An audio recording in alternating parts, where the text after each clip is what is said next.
দেখছি তোলাবাজি একটা চরম জায়গায় পৌঁছে গেছে।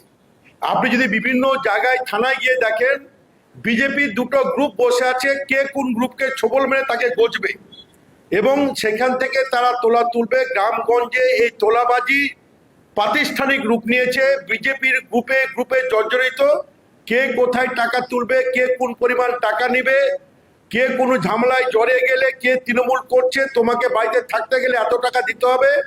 একটা বিজেপি নেতা যদি নিয়ে আসে 1 লক্ষ টাকা, আরেকটা বিজেপি নেতা গিয়ে বলছে তোমাকে থাকতে গেলে তুমি ওকেই দিয়েছো, আমাকেই দিতে হবে। তো বিজেপি তোলাবাজির কম্পিটিশন চলছে, এবং আপনারা দেখছেন এটা দুর্ভাগ্য যে আজকে থানা তো বিজেপি দলবাজি করতে গিয়ে থানা তো দেখছি আপনাদের মাধ্যমে দেখছি সেখানেও তালা ঝুলে দেওয়া হচ্ছে। তো এখানে সাধারণ মানুষ তো আজকে যারা ভয় আউট ভরসাহীন হয়েছিল, তো মানুষ তো দেখছি একটা ভয়ে ভীত হয়েছে। যেটুকু মানুষ ভরসা করেছিল প্রশাসনের কাছে, সেই ভরসাটুকু তাদের উড়ে গেছে।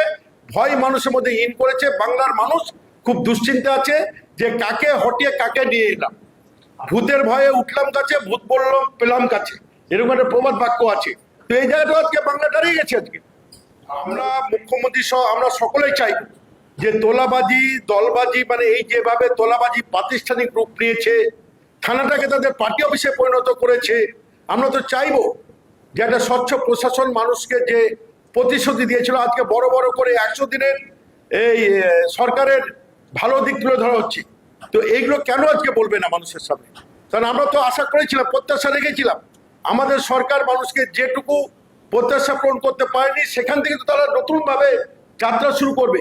কিন্তু আমরা দেখছি যে মানে একবারে তোলাবাজি থেকে শুরু করে যত অপসংস্কৃতি আজকে বিজেপির মধ্যে শুরু হয়েছে, এটা আমরা প্রত্যাশা করিনি।